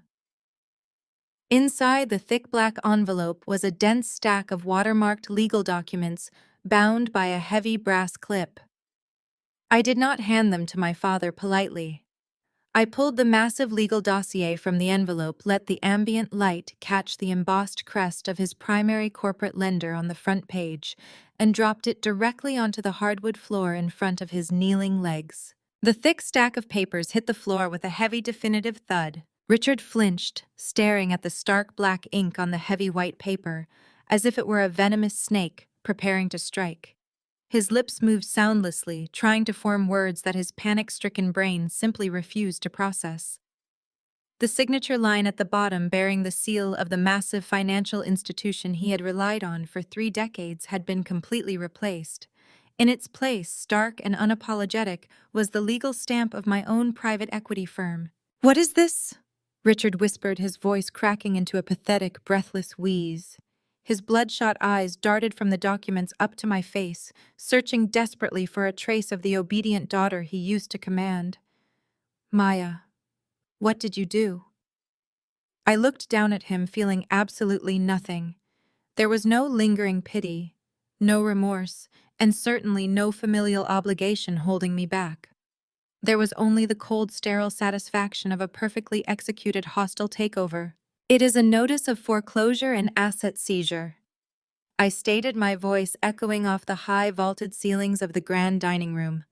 I kept my tone as casual and detached as if we were discussing a minor change in the dinner menu. Richard let out a strangled gasp, his hands hovering over the pages but too terrified to actually touch them. Behind him, Chloe had stopped her hysterical sobbing, sensing the catastrophic shift in the room's atmosphere. Marcus remained frozen against the wall, his eyes wide with dawning realization. "The beauty of Wall Street, Dad, is that debt can be bought," I explained, taking a slow, deliberate step closer to his kneeling form. "Debt is just another commodity. It is a tradable asset. And your company, thanks to Marcus's brilliant embezzlement and your absolute lack of oversight, has generated a massive, highly toxic amount of it." I paused, letting the reality of his situation crash over him in slow, agonizing waves. "When Forbes published my net worth last month, your panicked lenders suddenly had a major problem to solve." I continued, my voice smooth and merciless. "They were holding $120 million of defaulting debt tied to Richard Commercial Holdings. They knew you were bleeding cash daily, to cover up the structural liabilities on your construction sites. They knew you were going to default on the balloon payment this coming Monday morning. They were staring down the barrel of a massive, catastrophic write-down that would severely damage their quarterly earnings and alert their shareholders to their negligence. Richard's chest heaved as he struggled to pull oxygen into his lungs. He was beginning to understand the trap that had been snapping shut around him for weeks, while he blindly assumed he was still in total control. But then they saw my name on that list, I said, allowing a cold smile to touch my lips. They saw that the estranged daughter of their biggest liability had just liquidized nearly $1 billion. They did not call you Dad. They called me. They assumed I would want to step in and orchestrate a quiet, face-saving family bailout to preserve your precious legacy and keep the family name out of the bankruptcy courts. I looked at Marcus, who was now visibly shaking against the mahogany wainscoting, and then back down to my father. They offered me a chance to guarantee your loans and keep your empire afloat, I informed him. But I told them I was not interested in saving a sinking ship.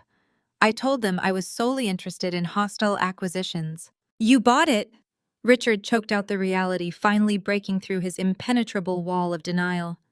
He looked physically ill, his skin turning a ghastly shade of gray. You bought my debt. I bought your $120 million bad debt for pennies on the dollar, I confirmed, delivering the ultimate capitalist payoff with chilling finality. They were desperate to clear their ledgers of your toxic loans, and I had the liquid capital to make their problem disappear instantly. My holding company absorbed every single promissory note, every line of credit, and every commercial mortgage tied to Richard Commercial Holdings. Chloe suddenly scrambled forward, her torn designer dress pooling around her bruised knees. But the Chicago land, she stammered, pointing a shaking manicured finger at me. We own the ground lease under your flagship hotel. You have to pay us. You cannot just take it. We have leverage. I turned my gaze to my sister, offering her a look of pure, unfiltered pity. I do not need to pay you rent for my Chicago hotel. Chloe, I stated flatly, stripping away the very last illusion she clung to. I do not need to pay you a single dime, and you have absolutely zero leverage. I turned my attention entirely back to Richard, forcing him to meet my eyes, so he could witness the exact moment his entire existence was overwritten. Because as of 8 a.m. this morning, when the international wire transfer formally cleared, I became the primary lien holder on every single asset your father possesses. I declared, letting my voice ring with absolute unbreakable authority. I own the Chicago ground lease. I own the Oak Brook Commercial Park. I own the corporate bank accounts, the downtown high-rises, the fleet of company cars, and the very roof over your head. I am your bank. Richard let out a hollow, agonizing groan, his hands coming up to grip his thinning gray hair. He rocked back and forth on his heels, a broken king mourning the ashes of his kingdom. And because Marcus so brilliantly decided to loot the corporate reserve accounts, I added, stepping back to stand beside Julian, you are currently in breach of the minimum liquidity covenants on those loans. You are in immediate default, which means I have the legal right to call the entire $120 million principal due immediately right this second. The sheer magnitude of the devastation finally compelled Richard to act. He dropped his hands from his face and reached down his fingers, finally making contact with the heavy watermarked paper. He picked up the massive legal dossier, bringing it closer to his face, as if distance would somehow alter the words printed on the pages. He read the documents. His eyes darted wildly over the dense legal jargon, the bolded foreclosure clauses, the official bank stamps that confirmed my total ownership. He read the paragraphs detailing the immediate seizure of his corporate accounts.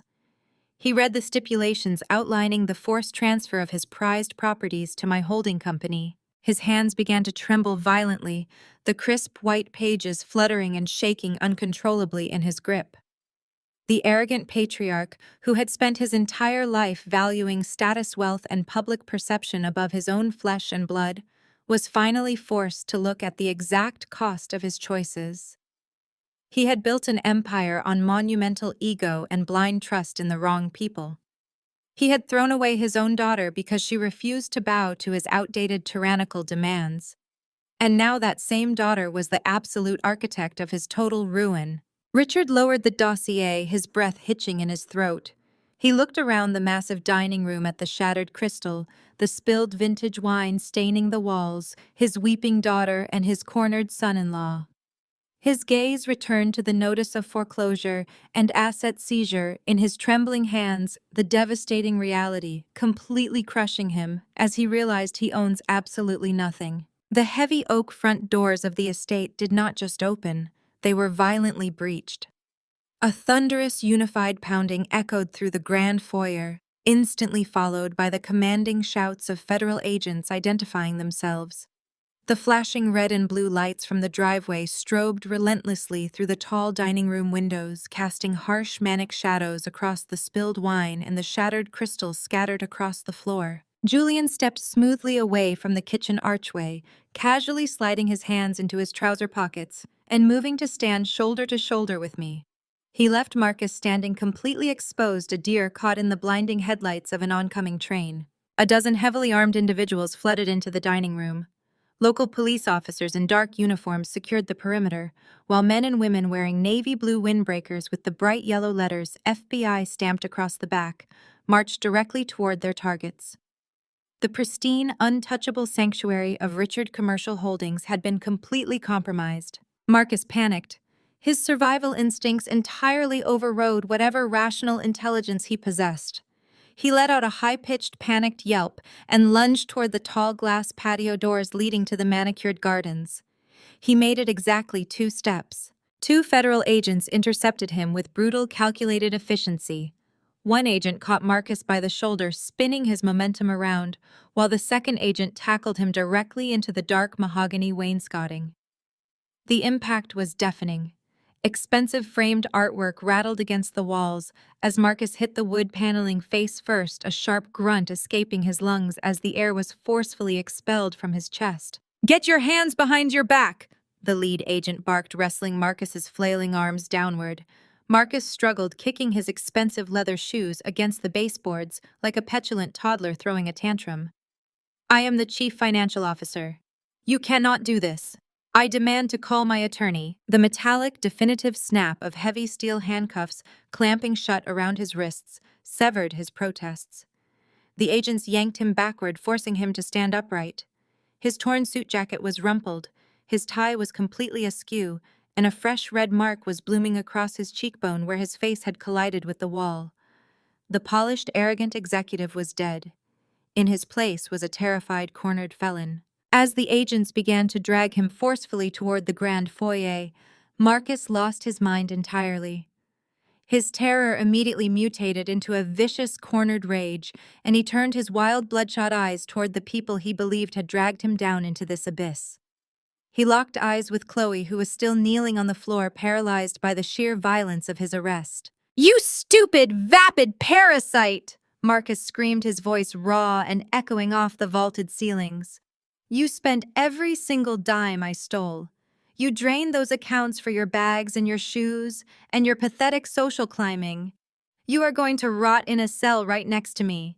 You useless leech." Chloe recoiled as if he had physically struck her, slapping her hands over her ears and curling into a tight, trembling ball on the floor. She squeezed her eyes shut, sobbing hysterically as her husband continued to hurl vicious profanities at her. Marcus was not finished. He wrenched his head around, fighting the grip of the federal agents just long enough to spit venom at the broken patriarch still kneeling in the center of the room. "And you!" Marcus roared, spittle flying from his lips as the agents dragged him forcefully backward into the hallway. "You made me do this, Richard. It was your fraud. It was your crumbling, rotting empire. I hope you die in prison, you arrogant old tyrant. I will tell them everything. Everything." His hysterical screaming faded as the heavy front doors slammed shut behind him, leaving a ringing silence in his wake. In the center of the dining room, Richard had not moved. He had not flinched when Marcus hit the wall. He had not reacted to the venomous insults hurled directly at his face. He remained slumped on his knees, surrounded by the scattered, devastating pages of the foreclosure notice. The flashing police lights continued to pulse across his gray, sagging face. A senior FBI agent, holding a thick manila folder, stepped carefully around the shattered wine glass, and approached my father. The agent looked down at the ruined man with a mixture of professional detachment and mild disgust. "Richard Preston," the agent stated, his voice flat and authoritative. Richard did not look up. He stared blindly at the expensive Persian rug, his hands resting limply in his lap. His chest hitched, and a low, guttural sob broke from his throat. "My legacy." Richard whispered, his voice trembling so violently the words were barely distinguishable. "The company. My name. My legacy." He was weeping uncontrollably now, fat, heavy tears rolling down his cheeks and splashing onto his expensive trousers. He did not mourn the loss of his family. He did not mourn the destruction of his daughter's marriage or the arrest of his son-in-law. He did not mourn the fact that he had alienated and abused me for 30 years. He only mourned the corporate logo stamped on the side of his glass towers. "I am serving you with a formal federal subpoena, Mr. Preston," the agent continued, unfazed by the weeping billionaire at his feet. "You are required to appear before a federal grand jury to answer charges of systemic corporate fraud, bribery of public officials, and gross financial negligence. Do not attempt to leave the state. Do not attempt to destroy any corporate documents. We already have teams securing your downtown offices." The agent held out the thick manila envelope. Richard made no move to take it. He just kept rocking back and forth a broken, pathetic rhythm. "My legacy," he chanted again, completely detached from reality. "My legacy." With a quiet sigh, the agent dropped the heavy envelope directly onto Richard's lap. It landed right on top of the foreclosure notice, sealing his absolute inescapable doom. I stood entirely untouched in the center of the room, my posture straight, my expression composed. The flashing lights danced across the smooth fabric of my dress, but the chaotic storm raging through the mansion could not reach me. Julian moved to stand slightly behind my right shoulder, a silent sentinel witnessing the execution. I looked at Chloe, stripped of her golden child status, weeping on the floor like a discarded rag doll. I looked at the empty hallway where Marcus had been dragged out in handcuffs, his stolen wealth completely neutralized. And finally, I looked down at Richard, a ruined, destitute old man, crying over the ashes of an empire built on lies and manipulation. 30 years of psychological warfare. 30 years of conditional love, financial blackmail, and systemic abuse.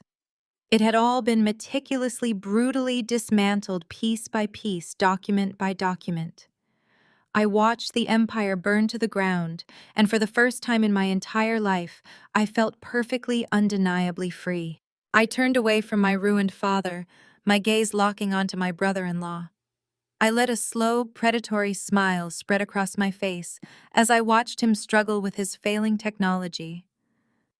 "Don't bother checking your offshore accounts, Marcus," I said, my voice slicing effortlessly through the heavy, toxic air of the dining room. Marcus snapped his head up, his eyes wild and bloodshot, genuine panic finally breaking through his arrogant, polished facade. He stared at me, his mouth opening and closing soundlessly. "You really thought I would walk into this house and hand over a formal notice of foreclosure without securing the financial perimeter first?" I asked, taking a slow, deliberate step toward him. "You thought I would give a rat like you a chance to scurry off a sinking ship with millions of dollars in stolen capital?" I stopped a few feet away from him, letting him feel the full crushing weight of his absolute failure. Before we sat down for appetizers, my legal team sent the contents of that USB directly to the FBI's white-collar crime division, and the IRSI informed him, my tone conversational and light, as if I were discussing a change in the dinner menu. "They were exceptionally interested in the complex network of shell companies you set up in the Cayman Islands to funnel Richard's construction loans into your private holdings. The authorities moved remarkably fast once they saw the paper trail. Your accounts were frozen an hour ago." The color drained from Marcus's face so rapidly, I thought he might actually collapse right there in the hallway. He stared at his phone one last time, a pathetic, desperate gaze before the device slipped from his sweaty, trembling fingers. It hit the hardwood floor with a sharp crack, the screen shattering into a spiderweb of useless glass. "Maya, please!" Marcus gasped, his voice instantly dropping an octave into a pathetic, high-pitched whine. He broke down completely, holding his hands up with his palms facing me in a universal gesture of surrender. You do not understand. I had to do it. Richard forced me. He made me set up those accounts. He threatened to fire me and ruin my career if I did not help him cover up the massive liabilities on his construction sites. Richard let out a hoarse, furious yell from his spot on the floor. You lying parasitic snake! My father roared, his voice cracking with age and pure, unfiltered rage. You masterminded the entire offshore structure. You told me it was completely untraceable. You promised me we were insulated. Marcus ignored the old man entirely. He took a staggering step toward me, his hands clasping together as if in prayer. The slick, arrogant Ivy League executive was completely gone, replaced by a groveling, terrified criminal willing to sell out anyone to make a deal. I can help you. Maya. Marcus begged, his eyes shining with unwept tears of pure terror. I know exactly where the rest of the bodies are buried. I know about the cash bribes Richard paid to the city zoning board in 2021 to overlook the structural flaws in the downtown high-rise. I have personal emails proving he ordered the use of substandard materials. I have hidden voice recordings he does not even know about. I will give you absolutely everything. I will testify against Richard in federal court. Just tell your lawyers to cut me a deal. Tell the FBI I am a cooperating witness. Please, Maya, I cannot go to federal prison. I looked at him, feeling a wave of absolute disgust wash over me. He was willing to sell out the man who gave him his entire career, the man who had funded his lavish lifestyle just to save his own skin for a few more months. The sheer cowardice was nauseating. I watched the two men turn on each other like starved dogs, snapping and snarling over the scraps of a ruined empire. I do not need your testimony, Marcus, I stated coldly, shattering his final desperate illusion of leverage. I do not need your secret emails or your voice recordings. The forensic audit my team conducted over the last month was entirely comprehensive. The federal investigators already have every single piece of evidence they need to secure a conviction for both of you. You have absolutely nothing left to trade. You are useless to me, and you are entirely useless to the authorities. Marcus stared at me, his eyes wide and vacant. The realization that he possessed no bargaining chips, no hidden wealth, and absolutely no escape route finally broke his mind completely. His knees gave out, and he collapsed onto the floor, curling inward as he began to hyperventilate. He buried his face in his hands, rocking back and forth against the baseboards, muttering panicked, incoherent prayers to a universe that was definitely not listening to him tonight. With Marcus neutralized and completely broken, the room fell into a heavy, suffocating silence. It was punctuated only by his rapid, ragged breathing and the steady, indifferent ticking of the antique grandfather clock in the hallway. Then a slow scraping sound drew my attention back to the center of the room. Chloe had watched her entire reality disintegrate over the last 20 minutes. The perfect, untouchable golden child of the family had been completely stripped of her illusions. Her massive wealth was a lie. Her luxury cars were currently being repossessed by commercial tow trucks in our driveway. Her husband was a confessed embezzler heading straight to a federal penitentiary, openly admitting he had used her family for profit. The enormous multi-million-dollar mansion she planned to inherit was legally owned by the older sister she had spent her entire life mocking and belittling. Every single pillar of her shallow, materialistic identity had been kicked out from under her in one single night. The psychological devastation was total and absolute. She dragged herself across the floor, ignoring the sharp shards of shattered wine glass that snagged and tore the fine silk of her designer gown. Her perfect blowout was a tangled, sweaty mess. Her face was swollen red and completely streaked with running mascara and foundation. She looked utterly unrecognizable from the haughty, condescending woman who had sneered at my outfit just hours earlier. Chloe, stripped of her golden child status, her wealth and her marriage in one night, dropped to her knees beside her father, sobbing hysterically and grabbing my dress. Maya, please, you are my sister. You have to save me. The sheer, unadulterated desperation in Chloe's voice echoed off the imported Italian marble walls of the dining room. her perfectly manicured fingers adorned with diamonds that technically now belonged to my holding company dug into the heavy silk of my dress. She clung to me as if I were the last life raft in a violent, churning ocean. The irony was so profound, it was almost suffocating. The sister who had spent her entire existence pushing my head underwater was now begging me to pull her ashore. "I am your flesh and blood," Chloe sobbed, burying her tear-streaked face against my knees. Her voice was a ragged, high-pitched keen of pure terror.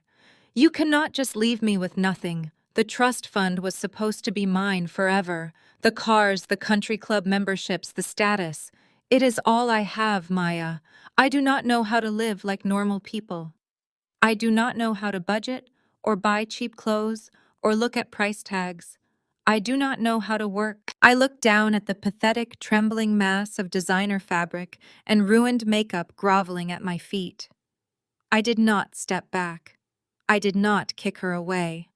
I simply stood perfectly still, letting her tears soak into the hem of my dress, observing her breakdown with the detached clinical fascination of a scientist examining a dying specimen under a microscope. "You have to fix this," Chloe babbled, her words tumbling over each other in a frantic, hysterical rush. "You are rich now. You bought the debt. You can just forgive it. You can give the house back to Dad. You can give me back my fleet leases. We can be a real family again. We can be sisters. I promise I will be better. I will invite you to the charity gala next month. I will tell everyone we made up. Just please give me back my credit cards." She looked up at me, her chest heaving, her eyes wide and pleading desperately, waiting for the older sister she had abused to extend a hand of unconditional forgiveness. She was playing the sisterhood card, a card she had gleefully burned, shredded, and scattered to the wind decades ago. I stared down at her, feeling a cold, crystalline calm settle over my entire being. The chaotic energy of the room seemed to freeze, narrowing down to the space between me and the woman who had made it her life's mission to break me. Sisterhood. I repeated the word, rolling off my tongue like a foreign, distasteful concept. My voice was dangerously quiet, forcing Chloe to stop crying just to hear me. "You want to invoke sisterhood now, Chloe?" "Tonight?" She nodded frantically, a desperate, pathetic gesture. "Yes, Maya, please." I slowly reached down. I did not offer her my hand. Instead, I carefully pried her bruising fingers off the fabric of my dress, peeling them away one by one with deliberate surgical precision. I stepped back, creating a physical boundary between her delusion and my reality. "Where was this profound sense of sisterhood 10 years ago?" I asked, my tone flat and merciless. "Where was your familial loyalty when Richard cut off my college tuition because I refused to marry his business partner's son? Where were you when I was sleeping on a friend's couch, working double shifts at a diner just to pay for my textbooks?" Chloe flinched, shrinking back onto her heels, her eyes darting away from my unwavering gaze. I did not let her escape. "I remember exactly where you were," I continued, my voice gaining a sharp, lethal edge. "You came into the restaurant where I was working. You brought your sorority sisters. You intentionally sat in my section. You ordered the most expensive items on the menu, deliberately spilled a glass of red wine on your table, and demanded that I clean it up on my hands and knees while your friends laughed at me." "No, Maya.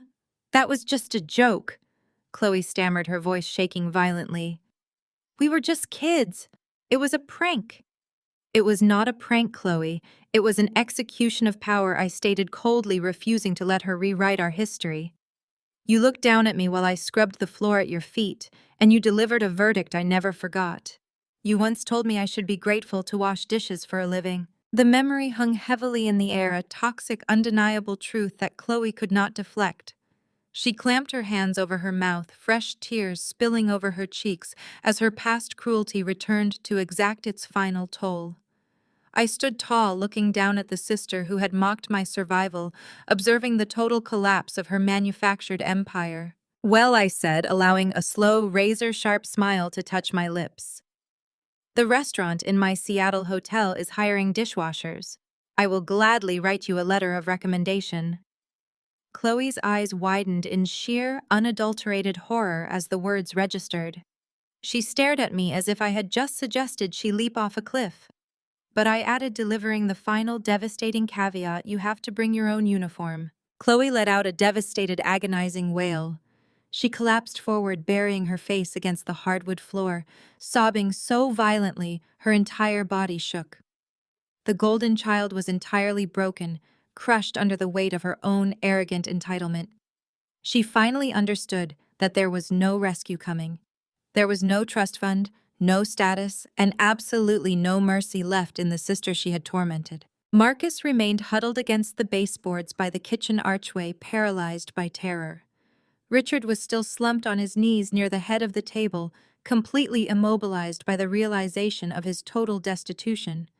The Preston family empire had been methodically, brutally dismantled from the inside out, leaving nothing but shattered egos and financial ruin. The heavy, toxic silence in the room stretched out, punctuated only by Chloe's ragged sobbing and Marcus's shallow, panicked breathing. The atmosphere was incredibly tense, a vacuum waiting for the final shoe to drop. Then the heavy silence in the room was completely shattered. Through the tall custom drapery of the dining room windows, a sudden blinding burst of light cut across the darkness. Loud flashing red and blue lights began reflecting frantically against the imported wallpaper and the shattered crystal on the floor. The strobing colors painted the ruined faces of my family in harsh, manic strokes. A second later, the silence was violently ripped apart by the blaring, high-pitched wail of multiple police sirens pulling rapidly into the long, circular driveway. The heavy oak front doors shuddered violently under the weight of loud, authoritative pounding. The commanding voices of federal agents and local police officers echoed through the thick wood, demanding immediate entry. Inside the dining room, the pulsing red and blue lights illuminated the absolute wreckage of the Preston family. Richard finally lifted his head from the scattered pages of the foreclosure notice. The arrogant, untouchable billionaire who had controlled my entire existence was completely gone. In his place was a hollow, trembling old man. His skin was the color of wet ash, and his eyes were wide with a visceral terror he had never experienced before. He looked at the flashing lights, then at the shattered wine glasses, then at his weeping golden child on the floor. Finally, his gaze locked onto me. "Maya," he croaked, his voice cracking painfully in the back of his throat. "You cannot let them do this. I am your father. I gave you life. You are my flesh and blood. You have to stop them." He was still trying to issue commands. Even now, with his empire burning to the ground and the authorities literally breaking down his door, Richard Preston believed he could manipulate me. He believed that the biological tie between us was a magical lever he could pull to force my compliance and secure his salvation. I looked down at him, feeling absolutely nothing. The residual anger, the desperate childhood need for his approval, the crushing weight of his constant rejection, it had all evaporated. My chest felt incredibly light, as if I had just dropped a boulder I had been carrying for 3 decades. I stepped closer to him, my heels clicking sharply against the hardwood floor. The sound cut through Chloe's hysterical sobbing with rhythmic precision. I stood directly over him, casting a long, unyielding shadow across his kneeling form. My heart died the night I lay in a hospital bed. I said, my voice dangerously calm and echoing with absolute finality. I stared directly into his terrified eyes, refusing to let him look away from the monster he had created. I was entirely alone, recovering from emergency surgery, terrified and in agonizing pain. I remember lying in the dark, watching social media updates on my phone. I watched high-definition videos of you raising a glass of vintage champagne, toasting to Chloe's happiness and the keys to her new luxury car. You were celebrating her, showering her with my stolen inheritance, while I could not even afford basic painkillers. Richard opened his mouth to speak, a pathetic defense forming on his lips, but the sheer glacial coldness in my eyes silenced him instantly. "You did not answer my calls." I continued, my words striking him like physical blows. "You specifically told the hospital billing department not to contact you. You left me there to rot because I refused to be your obedient, silent pawn. You taught me a very valuable lesson that night. You taught me that in this family, only power and money demand respect. You taught me that unconditional love is a pathetic myth and that weakness is brutally punished. The heavy pounding on the front doors grew louder, followed by the terrifying sound of a heavy battering ram splintering the solid oak frame. "So I adapted," I whispered, leaning in slightly so he could hear every single syllable over the impending chaos. "I took your ruthless philosophy and I perfected it. I built an empire from the scraps you threw away. I bought your massive debts. I bought your crumbling company. I bought the very ground you are kneeling on right now. Thank you for the business lesson, Dad. I am just a better CEO than you ever were." The front doors burst open with a deafening, catastrophic crash. A swarm of tactical agents flooded into the grand foyer, their heavy boots thundering across the imported marble tiles. Barked orders bounced off the vaulted ceilings, powerful flashlights pierced the gloom, and the harsh reality of federal prison descended upon the Preston mansion. I did not stay to watch them force the handcuffs onto his wrists. I had seen enough. I turned my back on my father forever. I completely and utterly severed the invisible chains that had bound me to his toxic legacy. I walked away from the shattered dining room, from Chloe's desperate screaming as officers pulled her to her feet, and from the ruined ashes of my past. Julian was waiting for me at the edge of the hallway. He did not say a word. He simply held out his arm, his expression radiating a quiet, fierce pride that warmed me to my core. I slid my hand through the crook of his elbow, feeling the solid, reassuring strength of his presence. Together, we walked down the hallway toward the grand foyer. Dozens of officers rushed past us, their weapons drawn, sprinting toward the dining room to secure the targets. Not a single agent looked twice at us. My brilliant legal team had already provided the federal authorities with full documentation of my ownership and my absolute cooperation in the corporate fraud investigation. We were entirely untouchable. We glided through the chaos like royalty, completely unaffected by the destruction unfolding around us. We stepped out through the ruined front doors and into the crisp night air. The sudden blast of cold wind hit my face, and it felt like an absolute purification. It washed away the suffocating stench of expensive cigars, spilled wine, and desperate lies that had haunted the corridors of that house for decades. I took a deep, cleansing breath, filling my lungs with the fresh, clean scent of pine trees and impending rain. The driveway was a chaotic sea of police cruisers and unmarked federal vehicles. But parked perfectly at the end of the stone pathway, gleaming under the streetlights and completely separate from the madness, was our sleek black Rolls-Royce. Our driver stood at attention, nodding respectfully as we approached. Julian stepped forward and opened the heavy armored door of the luxury vehicle for me. Before I stepped inside, he paused.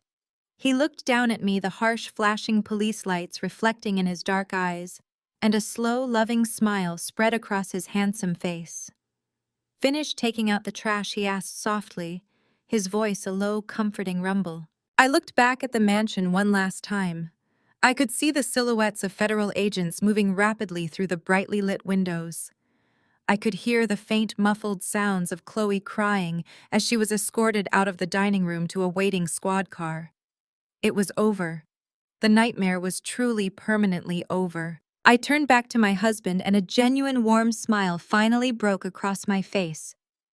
The heavy tension in my shoulders vanished, replaced by an overwhelming sense of profound peace and limitless freedom. "All done," I replied, my voice steady and light. "Let's go home." I slid into the plush leather interior of the Rolls-Royce, and Julian climbed in right behind me.